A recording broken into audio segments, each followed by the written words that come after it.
I never thought a single sentence could break me the way hers did. It came late at night, in a message that lit up my phone screen while the rest of the house was dark. My daughter had written, "Mamang, please don't come tomorrow. Papa doesn't want you there." I must have read those words a dozen times, each time hoping they would somehow change, but they didn't. They stayed exactly the same, cutting through me like a knife. My daughter, my only child, the girl I had carried through the hardest years of my life, the girl I had worked 2 jobs to raise, who I had fed even when it meant going hungry myself. And now she was asking me not to come. Not because she wanted it, but because her so-called papa didn't. I sat at the small oak table in my kitchen, a cup of tea going cold in front of me. The wind outside slipped through the shutters, sharp and cruel the way winters always are in Picardy. I pulled my cardigan tighter, but the chill wasn't just in the air, it was inside me. Tomorrow was supposed to be a family dinner, a celebration, a chance, maybe, to feel like I still belonged. But instead, my daughter had told me to stay away, and she had framed it so carefully. Not, "I don't want you there," but "Papa doesn't want you there." Her father. That word stung. Her father had been Pierre, my husband, who died when she was only 6. But now she was calling Pierre's brother Etienne that name. And I knew, in the deepest part of me, that I had already lost her. I tried to cry, but nothing came. It's strange how betrayal feels when it becomes familiar. There are no dramatic tears, no loud cries, just silence, and a heaviness that makes it hard to breathe. I whispered into the empty kitchen, "How did it come to this?" The floor tiles stared back at me, blue and white patterns worn from years of footsteps, years of struggle. I had built my whole life around keeping her safe, keeping her fed, giving her every chance I could, and now she was shutting me out. My mind slipped back to the day everything changed. The day Pierre died. He was only 38, strong and kind, and then, one September morning, he was gone. A heart attack that came without warning. At his funeral, in that cold village cemetery, Juliette clung to my coat with her tiny hands. She was 6 years old, terrified I would disappear too. I bent down and whispered to her, "You will never be alone. I promise you," and I meant it. But meaning something doesn't make survival easy. The factory barely paid enough for food, so I cleaned houses in the evenings. Sometimes I didn't get home until after midnight, my back aching, my hands raw from bleach. Juliette would already be asleep at the table, her notebooks scattered across the wood. I'd kiss her forehead, whisper that I loved her, and pray that one day she would understand. In the winters, the house was so cold the walls seemed to freeze from the inside. I gave her the thicker blanket and slept under the thin one myself. I ate less so she could eat more. I cried at the sink when no one could hear. Mothers don't talk about these things. We just do them. Juliette was smart, sharp, ambitious, but as she grew, I saw it in her eyes, that little glimmer of resentment. One night, when she was about 10, she asked me, "Why don't we go on holidays like the others?" I smiled and said, "Because we're saving for your future, my love." She nodded, but I saw the sigh in her shoulders. And then came Etienne. At first, I was grateful. He had money, he had time, and he seemed to take an interest in her. His house smelled of polished wood, his table was always full, and he gave her the things I couldn't. She started spending more time with him, and though it hurt, I told myself it was good for her. She needed family, she needed someone to admire. But, little by little, her laughter with him grew louder than it ever was with me, her admiration brighter. And slowly, she began to slip away. Now, nearly 20 years later, she was gone, in every way that mattered. I looked at my phone again. That message still burned on the screen. "Please don't come tomorrow. Papa doesn't want you there." The word papa tore through me more than the rejection itself. Pierre had been her papa. But now, she had given that word to his brother. The wind rattled the shutters. And for a moment I thought I heard a knock. My heart jumped. But when I turned, it was only the walnut tree brushing against the glass. I let out a bitter laugh. That was how lonely I had become, mistaking the sound of a branch for someone reaching out to me. I told myself I wouldn't go tomorrow. I would stay here, in my silence, in my shame. But deep down, I knew it wasn't true. A voice inside me whispered the opposite. A mother's voice, firm and unyielding. "You will go. You deserve to be there." So I sat awake the whole night, listening to the wind, remembering the little girl who once clung to me by a grave and begged me never to leave her. And now, All these years later, she was the one asking me to stay away. Sometimes, life folds in on itself like that. Promises turn inside out. Love gets twisted by time and silence. And as I sat there in the dark, I knew this was only the beginning of the test I was about to face. When I think back to those years after Pierre died, I sometimes wonder how I managed to survive them at all. They feel like another lifetime, as though they belonged to a different woman, someone stronger, someone who could endure pain without breaking. The mornings always began in the dark. I would wake before dawn, wrap a scarf around my hair, and slip into the factory on the edge of town. The machines roared so loudly I could barely hear my own thoughts. And by the end of each shift, my hands smelled of oil and metal.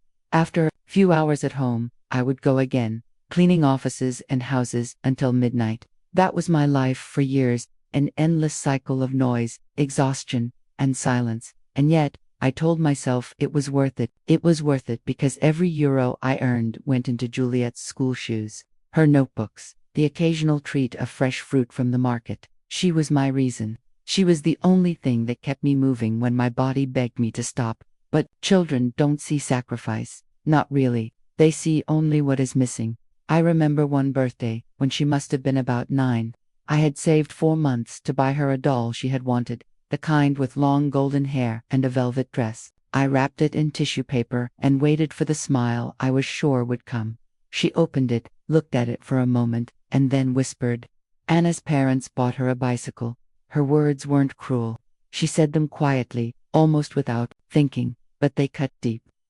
That night, when she went to sleep, I sat at the kitchen table and stared at my empty purse. I had given her everything I could, and it still wasn't enough. That was the beginning of a quiet distance between us. When she turned 12, she started spending afternoons at Etienne's house. At first, it was innocent enough. He was Pierre's brother, after all, and I thought it would be good for her to know him. He had a spacious home with polished wooden floors, wide windows that let in the sunlight, and always a bowl of fruit on the table. There were books lined up neatly on shelves and rugs that never seemed worn.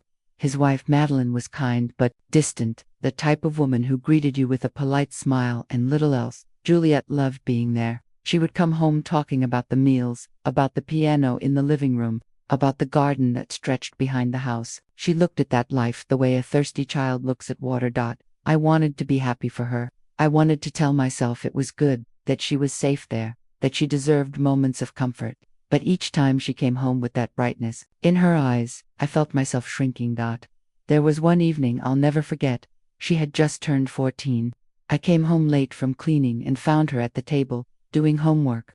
Etienne had dropped her off earlier. She looked up at me and said, "Maman, why can't we have a house like theirs?" I stood there, my coat still on, my hands stiff from the cold, and I couldn't find the right words. I wanted to tell her the truth, that life had taken from us what it never gave back, that I had given her everything my body and spirit could manage, but I saw the hope in her eyes, the hope that maybe I could still promise her more, and I couldn't bring myself to crush it, so I lied. I told her, one day, but deep inside, I knew that day would never come. As the years passed, that distance widened. She admired Etienne. She listened to his advice, his stories, his way of speaking about the world as though it was simple and orderly. I noticed she began repeating his words at home, sometimes even correcting me with them.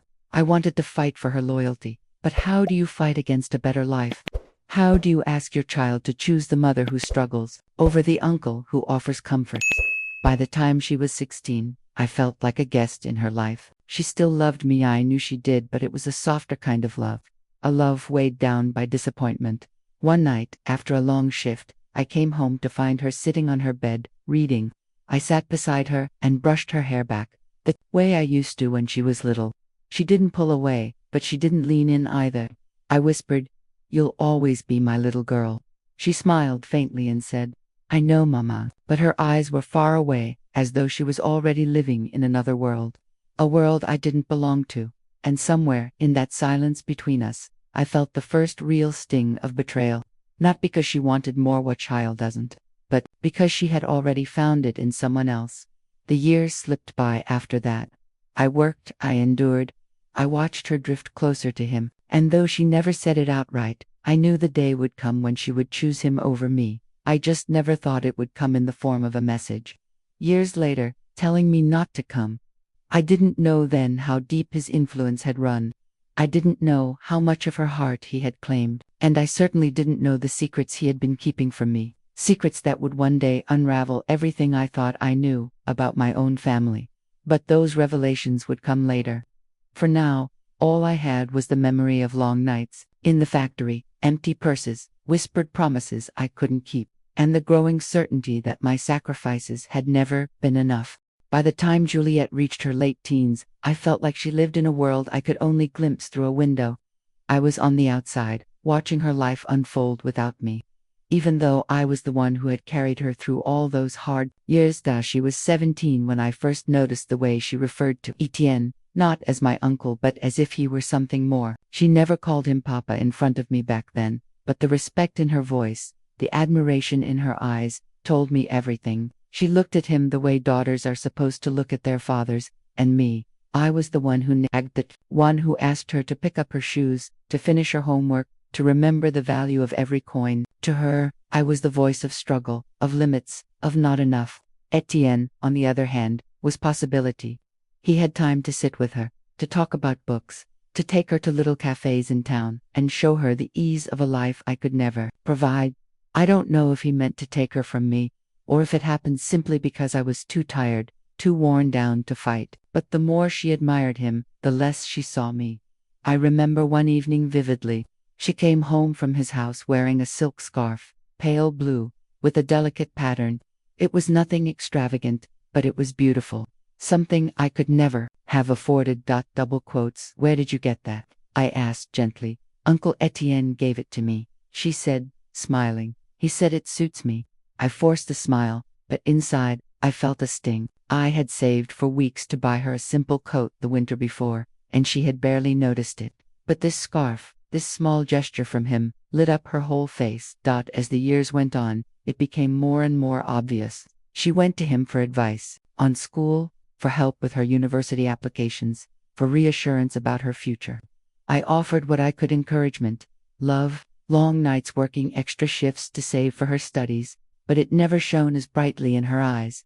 I told myself not to be jealous. What kind of mother is jealous of her own child's affection? But the truth is, it wasn't jealousy. It was fear. Fear of losing the one person I had built my entire life around.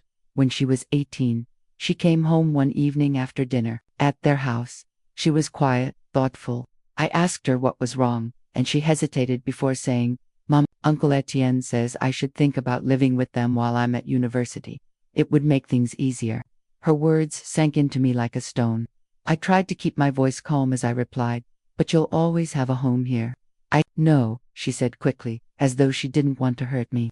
It's just, they're closer to the university, and it might be better for studying. I nodded, though my chest felt hollow. That night, when she went to bed, I lay awake, staring at the ceiling, wondering if this was how mothers lost their children, not in a single blow, but little by little, until one day they were gone. She didn't end up moving in with them right away, but I could feel it coming. The pull was too strong, and the more time she spent with Etienne, the more she began to see me through his eyes. I don't know what he told her behind closed doors, but slowly her tone with me shifted. She questioned my choices more, corrected me in small ways, doubted me where once she had trusted. It wasn't cruel, not yet, but it was sharp enough to leave marks. There was one argument I'll never forget. She was 19, home for the weekend. I had asked her to help me with the groceries, and she sighed, rolling her eyes. Uncle Etienne says you should learn to manage money better, she said flatly. The words froze me. I set the bags down and looked at her. He said that. She didn't answer. She just turned away, as if she already regretted saying it, but the damage was done. I stood there, holding on to the bags, feeling smaller than I ever had before. Wasn't just that she trusted him more, it was that she had begun to see me as less. I tried to remind myself of the nights I had worked until my hands bled, the mornings I had gone without food so she could eat. I tried to remind myself of the promise I made at her father's grave, that she would never be alone. But promises don't erase influence. And slowly, Etienne was rewriting the story of who I was in her eyes. By the time she turned 21, I could feel her slipping completely into his world. She came home less often, called less often, and when she did, her words carried a formality that made me ache. She wasn't my little girl anymore. She wasn't even just my daughter. She was his, to dot. And though I told myself I could live with sharing her, what I didn't know then was that one day, I would be asked to step aside entirely. One day, she would whisper the words that shattered me. Please don't come tomorrow. Papa doesn't want you there. But before that day arrived, there were still years of silence, of distance, of quiet betrayals that chipped away at the bond between us. And though I didn't know it then, the truth behind it all was far darker than I could have imagined. There comes a point in every story where silence becomes louder than words. For me, that point arrived in the years when Etienne's presence began to seep into every corner of our lives. At first, I had told myself he was helping, that he was filling in the role Pierre could no longer play. He gave Juliette advice, offered her small comforts, and opened doors I could never have opened for her. I thought it was kindness, but kindness doesn't leave bruises on the heart. And over time, I realized what he gave came with a cost. It began with little remarks, comments Juliette would repeat to me, not even realizing how sharp they were. Uncle Etienne says you worry too much about money. Uncle Etienne says you should have tried harder to save when Papa was alive. Uncle Etienne says children should be given stability, not constant sacrifice. Each word carried his judgment, and though they came from her mouth, I heard him behind them. It was as though he was standing between us, whispering in her ear, reshaping her memory of me. I wanted to fight back, to defend myself. But how do you fight against family? How do you argue with the brother of the man you once loved? The man who had stood beside you at the funeral and promised he would look after you both. To challenge him felt like betraying Pierre's memory, so I kept quiet. But silence has its own consequences. I noticed Juliette began to compare me more openly. If I asked her to help with the chores, she would sigh and say, "At Uncle's, Madeline has a cleaner." If I reminded her of the importance of saving, she would reply, "Uncle says money is meant to be used, not hoarded." Every time she said his name, it felt like a wedge driven deeper between us. And then came the word that broke me. The first time she called him Papa. It was a Sunday afternoon. She was home from university, and we were sitting at the table. She was telling me about something he had helped her with a problem at school, some paperwork, and without thinking, she said, "Papa helped me sort it out." I froze. My fork slipped from my hand and clattered against the plate. She didn't even notice. She just kept talking, her eyes bright, her voice full of admiration. I didn't correct her. I didn't ask her why she had said it. I simply nodded, though inside, something in me cracked wide open.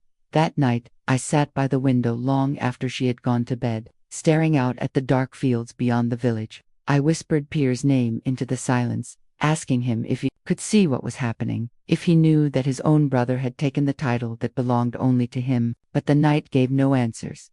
Over the years, I began to notice Etienne's control more clearly. It wasn't just influence, it was something heavier, something that shaped the way Juliette saw the world. He praised her, but only when she followed his advice. He guided her, but always toward his own values. And slowly, she stopped questioning him at all. Sometimes I would see her hesitate before telling me something, as though she was measuring my reaction against what he might say, as though my opinion mattered less. Always second to his. And the worst part, he never needed to raise his voice. He didn't have to insult me directly. He let time and comfort do the work for him. He gave her what I couldn't, and in doing so, he rewrote history. One evening, I tried to confront her gently. She was 22 by then, busy with her studies, but she had come home for the weekend. We were sitting in the kitchen, the smell of soup filling the air. I asked her, "Do you ever feel like you're closer to him than to me?" She frowned, taken aback. "Why would you say that, Mamang?" "Because sometimes it feels like his voice speaks louder in your heart than mine ever could," I said softly. She laughed, not cruelly, but dismissively, as though I had said something silly. "He just helps me, Mamang. Don't take it so seriously." But I did take it seriously, because I knew what it meant. It meant she didn't even see it happening. She didn't realize she was slipping away. And so I swallowed my pain, the way I always had. I smiled, nodded, and told her I was glad she had support. And when she went to bed, I sat alone at the table, listening to the clock tick, wondering how many more years I had left before she no longer needed me at all. Looking back, I think that was the beginning of the emotional abuse. Not from her. She was still my daughter, still too young to see the strings being pulled, but from him, from Etienne. He didn't just give her comfort. He took me from her, piece by piece, until I was no longer the mother she turned to first, until my place in her life became optional. And when I think of the message she sent me years later, asking me not to come because he didn't want me there, I realize that moment was only the final act of something that had begun long before. I just hadn't wanted to see it.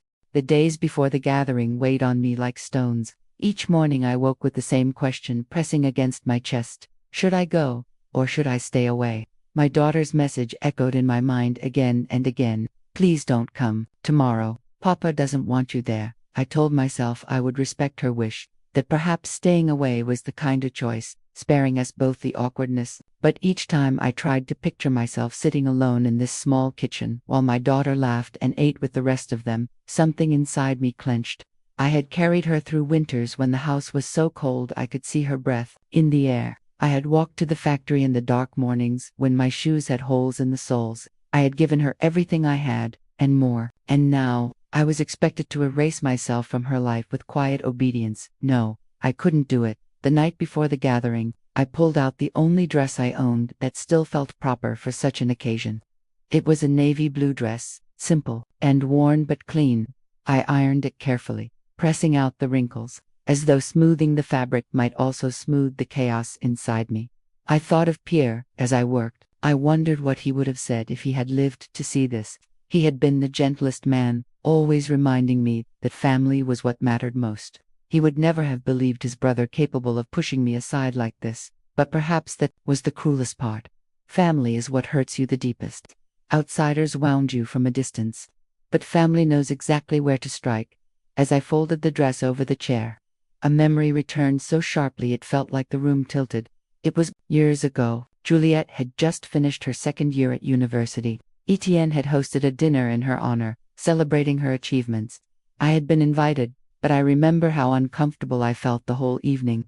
The table was long, filled with their friends, polished cutlery glinting under the light. Everyone toasted to Juliette, to her hard work, to her bright future. And then, at one point, Etienne raised his glass and said, "We are so proud of you, Juliette. You've become who you are because you've had guidance, stability, and opportunity." I froze. Guidance, stability, opportunity. Not once did he mention sacrifice. Not once did he acknowledge the nights I had worked until my hands were cracked, the meals I had skipped so she could eat.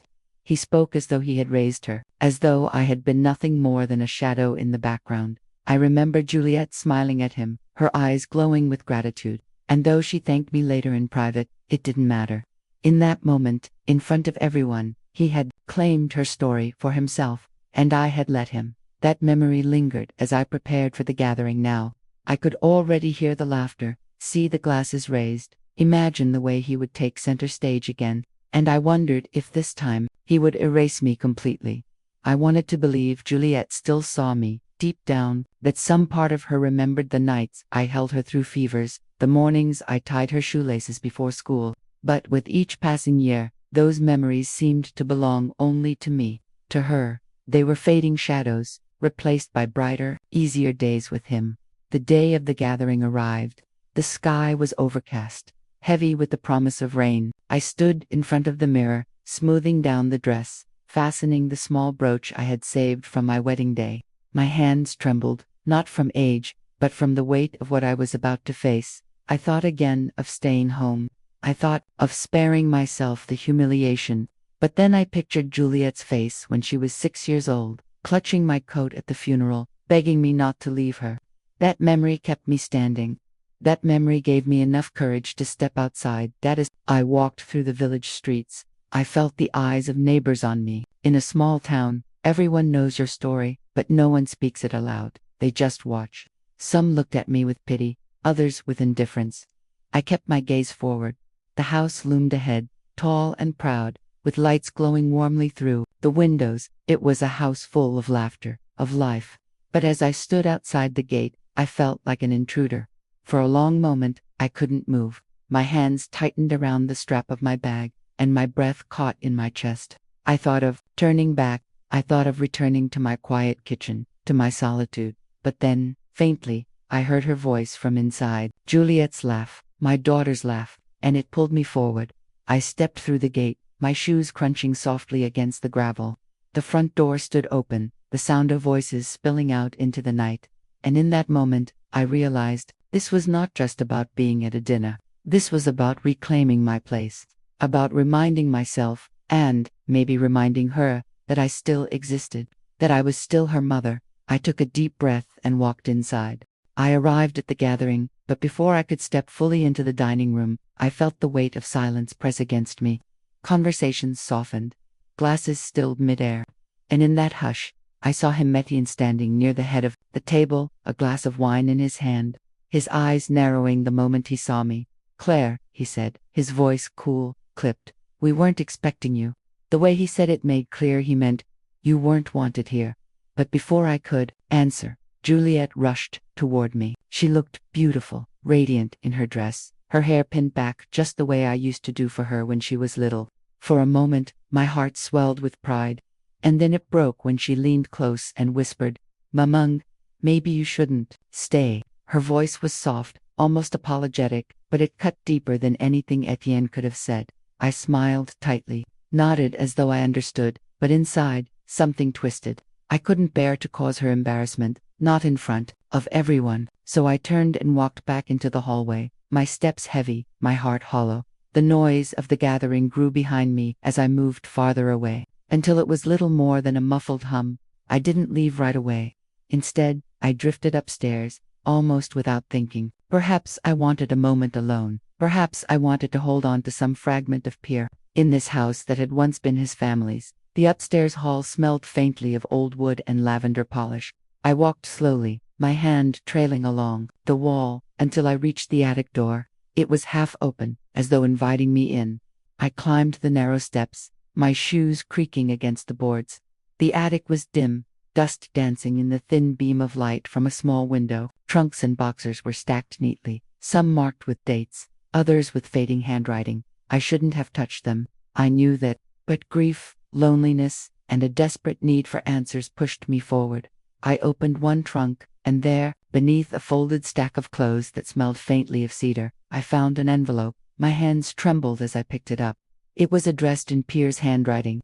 I would know his script anywhere, neat, precise, with the small flourish on his P. My breath caught. The letter was sealed, and on the front, it read, "For Claire. To be opened only if you need the truth." My knees weakened, and I sat down on a nearby trunk, clutching the letter as though it were a lifeline.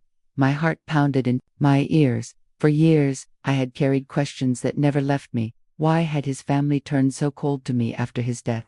Why did Etienne always look at me with quiet disdain, as though I had taken something that belonged to him? I opened the envelope slowly, carefully, afraid the paper might crumble under my fingers. Inside was a single sheet, folded once. I unfolded it, my eyes racing across the words. "My dearest Claire," it began, "if you are reading this, then I was not brave enough to tell you everything while I was alive. I kept something from you not because I wished to hurt you, but because I wished to protect you from the pain I feared it would cause." My chest tightened. "The truth is this, Etienne and I were not only brothers in name. For years, we shared secrets that would break this family apart if they were known. He envied me, always, for choosing love, for choosing you. But what you do not know is that before you and I married, before Juliet was even born, there was an arrangement. Our parents wished you for him, not me. He never forgave me for that. And though he hides it well, he has spent years trying to claim what was never his." I stopped, my hands trembling so violently the paper rattled. "What was never his. If Juliet ever turns from you, Claire, know this. It is not because you failed her. It is because the shadows I left behind are still reaching for her. Do not let them take her from you. Fight for her. Even if she tells you to go, she is yours. She will always be yours." Tears blurred my vision, staining the ink as I clutched the letter to my chest. Downstairs, laughter erupted, a cheer for a toast I couldn't hear. But in that moment, I understood something I hadn't before. Etienne hadn't just been cold. He had been waiting to erase me, to step into the space he believed had been stolen from him decades ago. And now, slowly, he was succeeding through Juliet. I folded the letter carefully, tucking it into my bag. My heart ached with a fierce, unfamiliar strength. For the first time in years, I didn't just feel like a mother lost. I felt like a mother ready to fight. I rose from the trunk, wiped my tears, and whispered into the dust-filled air. I won't let you take her, Pierre. Not you, Etienne, not anyone. Then I walked back down the stairs. I walked down the stairs with Pierre's letter pressed against my chest inside my bag, as though the thin piece of paper could shield me. My legs felt heavy, but my heart beat with a strange new rhythm, sharp and steady, like the sound of a drum before a battle. The sounds of the gathering grew louder as I reached the hallway again, glasses clinking, bursts of laughter, a song playing faintly from a speaker someone had placed in the corner. To anyone else, it must have looked like an ordinary family celebration, but to me, every note was tainted. Juliette spotted me first. She was standing with Etienne, who had his hand lightly on her shoulder, guiding her as though she were his own daughter. That sight alone made my stomach twist. "Maman," she said softly, her voice trembling, "why are you still here?" I looked at her, my daughter, the child I had raised through nights of fever, through years of scraped knees and whispered dreams. Her face was flushed from wine and excitement, but her eyes carried something I didn't recognize anymore, something distant. "I needed a moment," I said quietly. "Upstairs, to think." Etienne's gaze sharpened. "You've been in the attic?" His tone was flat, but the flicker in his eyes betrayed something else. "Fear." "I have," I replied, refusing to shrink back. "And I found something. Something Pierre wanted me to see." Juliette looked confused. "Papa?" "Yes," I said, pulling the letter just enough from my bag for her to notice the familiar handwriting. Her eyes widened, a memory sparking. She had once loved to imitate her father's letters, the careful loops and curves. Etienne's jaw tightened. "That attic is private.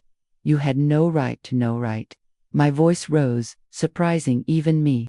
No right to seek answers after being treated like an outsider in the very family I married into. No right after raising Juliette alone, working myself into exhaustion while you all judged me from afar. "Tell me, Etienne, what right have you had all these years to whisper against me, to poison my daughter's heart?" The room had quieted, heads turned, the laughter had drained away. Juliette stepped back, glancing nervously between us. "What are you talking about?" I turned fully to her, my throat tight but my words clear. "He's lied to you, Juliette, twisted things, your father's own words." I lifted the letter, warned me this would happen. He knew Etienne's bitterness, his envy. He knew it might reach you one day. Etienne's face darkened. "That letter is nothing but the ramblings of a dying man." The words struck like a blow. For years, I had mourned Pierre's absence, clung to his memory as a shield. To hear his own brother dismiss him so coldly made something in me snap. "No," I said firmly, "it is the truth, and you know it." Juliette's lips trembled. "Maman, please, not tonight. This isn't the time." I looked at her, my eyes burning with tears. "When is the time, Juliette? Tell me, when will there be a time for me to be heard, for you to remember who stood by you when no one else did, or have you already forgotten?" The silence stretched. My daughter lowered her eyes, her hands twisting in front of her, torn between us. Etienne leaned closer to her, whispering something I couldn't hear, and she nodded faintly, almost as if under a spell. On that moment, I understood Pierre's warning completely. Etienne wasn't simply bitter, he was patient, manipulative. He had waited for years to have this moment, to stand between me and my daughter. And I realized, with a heaviness that nearly broke me, that this confrontation was only the beginning. The air in the room grew thick, as if everyone was holding their breath, waiting to see who would speak next. I felt dozens of eyes on me, some curious, some uncomfortable, a few openly hostile. My palms were damp, but I refused to lower the letter. "Enough," Etienne finally said, his voice carrying the weight of authority he had always claimed for himself. "This night is about family, about Juliette's future. Not your bitterness, Claire." "Bitterness." I almost laughed, but the sound came out broken. "You call it bitterness when I remind you of everything I gave, everything I sacrificed. You call it bitterness when the daughter I raised tells me I don't belong here. When she whispers to me not to come because you've taught her that I'm unworthy." Gasps fluttered through the guests. Juliette looked stricken, her lips moving soundlessly before words finally tumbled out. "I didn't mean it like that. I just thought maybe it would be easier if I disappeared." I finished for her, my heart squeezed so painfully I thought I might collapse. The truth was finally laid bare. Juliette's eyes welled with tears. She turned to Etienne, as though searching for reassurance, and he placed a steady hand on her shoulder, anchoring her to him. That single gesture told me everything. I shook my head slowly. Pierre knew this could happen. That you would take advantage of his absence, that you would twist his daughter's loyalty to make her yours. Etienne's mouth curled into a bitter smile. And what did Pierre ever do for her? He left her. He left you. You were the one drowning in work, in loneliness. You blame me, but perhaps you should blame him. The cruelty of his words sliced through me. For a moment, the room blurred. My Pierre, gone too soon, but never by choice. To have his memory spat on in front of Juliette, in front of everyone, it was unbearable. I drew a deep breath, forcing my voice to steady. Pierre loved her. He loved us both. And you've tried to erase him, to erase me. A hush fell. No one moved. Then Juliette spoke, her voice barely above a whisper. Stop it, both of you, please. I turned to her, desperation breaking through. Juliette, listen to me. Everything I did, every night I worked 2 jobs. Every tear I swallowed was for you, not for them, not for approval, for you. Don't let their lies make you forget that. She covered her face with her hands, trembling. I wanted to reach for her, but I didn't. Not yet. The tension cracked when someone coughed, and murmurs spread through the guests. People shifted uncomfortably, clearly eager to escape the storm that had consumed the celebration. Etienne, ever composed, lifted his glass. Let us not ruin this evening further. Claire is overwrought. Perhaps it is best if she leaves us now, before she embarrasses herself more. The dismissal burned. My fists clenched at my sides. He wanted me gone, humiliated, erased, but I couldn't walk away. Not yet. I looked at Juliette one last time. I will not be silent anymore. You deserve to know the truth about your father, about this family. And tomorrow, when the dust has settled, I will show you. Her eyes widened, torn between fear and longing. For the first time that evening, I saw a flicker of the little girl who used to run to me, arms open, unafraid. It was enough to keep me standing. As I turned to leave the room, whispers followed me like shadows. Some pitied me, some judged me, but none of them mattered. What mattered was Juliette, and the truth. Because tomorrow, the truth would no longer be whispered in hidden corners. It would roar. That night I barely slept. I lay awake in the small guest room at the edge of the house, the letter still folded under my pillow like a relic I couldn't let go of. Every time I closed my eyes, I saw Juliette's face, confused, torn, afraid to choose between me and Etienne. By dawn, I had made my decision. I walked through the quiet corridors of the house, each step echoing. The celebration had ended hours ago.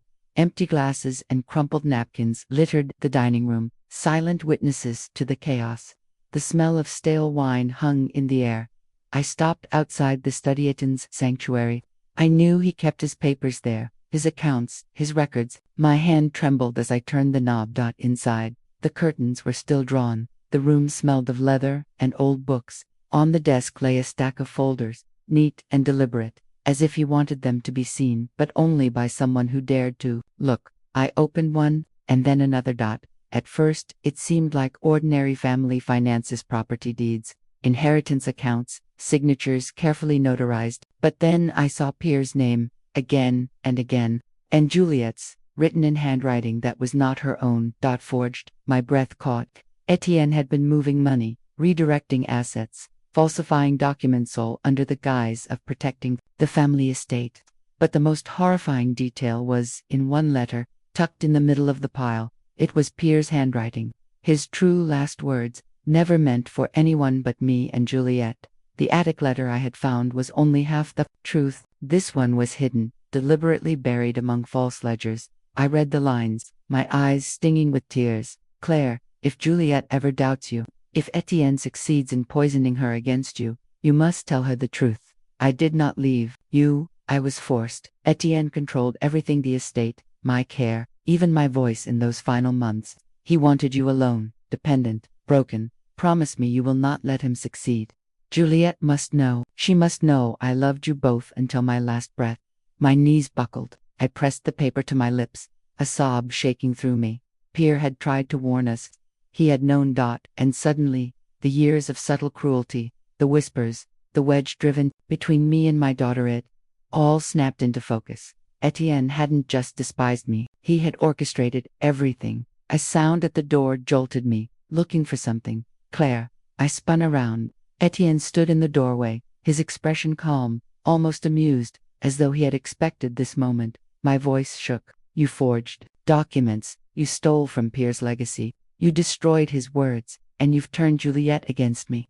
He stepped closer, hands folded behind his back like a teacher addressing a disobedient child. And yet here you are, alone, clutching a piece of paper as though it will save you. Do you think Juliet will believe you over me? I've been her protector, her guide. You've been nothing but the tired woman who begged for scraps of love. I swallowed hard, clutching the letter tighter. She will believe me, because, deep down, she remembers. She remembers her father's love. And mine. Etienne's smile faded. For the first time, I saw something flicker in his eyes. Feared. And in that moment, I knew the battle was no longer about me. It was about Juliet, about saving her from a man who had built his entire life on control and deceit. I took a step toward him, my voice steady now. Tomorrow, Etienne, I will tell her everything, with proof. And then we will see who she chooses to believe. His jaw clenched, his mask slipping. You'll regret this. Not as much as you will, I whispered, and pushed past him, clutching Pierre's final letter like a torch, because the truth was finally mine to carry. And soon, it would be Juliet's too. Morning light poured through the tall windows of the dining room, soft and golden, almost mocking in its warmth. The house was silent except for the faint clink of dishes being cleared by the staff. Juliet sat at the head of the table, her hands wrapped around a cup of tea, her face pale from the storm of the night before. I walked in, clutching Pierre's letter in my hand. Etienne was already there, standing behind her like a shadow. His eyes met mine, sharp and unyielding, but I no longer looked away. Juliet, I said gently, there is something you need to hear, something your father wanted you to know. She looked up at me, confusion flickering across her face. Please, not again. I can't take more fighting. This isn't fighting, I said, moving closer. My voice shook, but I forced it steady. This is the truth. I placed the letter in front of her. Etienne's hand twitched, as if he wanted to snatch it away, but Juliet picked it up before he could move. Her eyes scanned the words, slowly at first, then faster, her breath catching as she reached the end. Tears welled up, spilling silently down her cheeks. Papa, she whispered, her voice cracked. He didn't leave us. He didn't give up on us. Her gaze darted to Etienne. You told me. You said he was weak, that he chose to walk away from us. Etienne's face hardened. Juliet, she's twisting everything. You know how unstable your mother can be. That letter, it's his handwriting. She cut in sharply, her voice trembling but resolute. I remember it. I know it. Don't you dare lie to me anymore. Silence fell, heavy and crushing. Etienne tried to speak, but Juliet stood, her hands shaking. All these years, you made me doubt her. You made me doubt myself. You stole my memories of him. You poisoned everything. Her chest heaved, anger and grief pouring out at once. I wanted to go to her, to hold her, but I stayed rooted, afraid the slightest move might shatter the fragile moment. Finally, she turned to me. Mama, I'm so sorry. I told you not to come. I said things I can never take back. Her voice broke. Can you ever forgive me? I couldn't hold back anymore. I rushed to her, wrapping her in my arms, and for the first time in years, she didn't pull away. She clung to me like the little girl she once was, her sobs muffled against my shoulder. I will always forgive you, I whispered through my own tears, because I never stopped loving you. Not for a single moment. Behind us, Etienne's composure cracked. He tried one last time, his voice cold, brittle. You'll regret this, Juliet. She'll drag you down just as she always has. But Juliet turned, her eyes blazing. No, the only one I regret listening to is you. His face drained of color.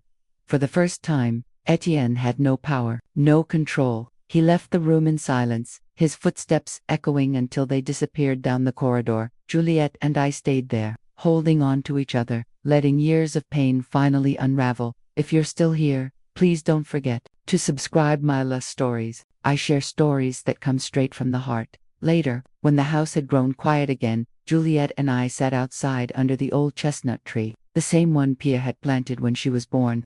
She held the letter in her lap, tracing his words with her fingers. Mama, she said softly, I thought I had lost you, but I see now. It was him I lost, both of you, and I let it happen. I squeezed her hand. You were a child, Juliet. He preyed on your innocence. But we're here now, and we have each other. That's what matters. She nodded, tears glistening in her eyes but a small smile tugging at her lips. For the first time in years, I saw hope in her face. I looked out over the fields, the morning sun warming my skin, and let out a breath I hadn't realized I'd been holding for decades. The lesson came quietly. Not as a thunderclap but as a whisper deep within me. Family can be twisted, poisoned by envy and lies, but love, the kind that survives betrayal, distance, and silence, cannot be erased. Pierre had been right. Truth would find its way back, even if it took years. And as I sat there with Juliet's hand in mine, I knew that healing was not about erasing the past, but about choosing to walk forward, together, with open eyes and open hearts. If you're still here, please don't forget to subscribe Myla Stories. These are not just stories, they are pieces of life, of loss, of love. And this one was mine. And as I sat there with Juliet's hand in mine, I knew that healing was not about erasing the past, but about choosing to walk forward, together, with open eyes and open hearts. Pierre had been right.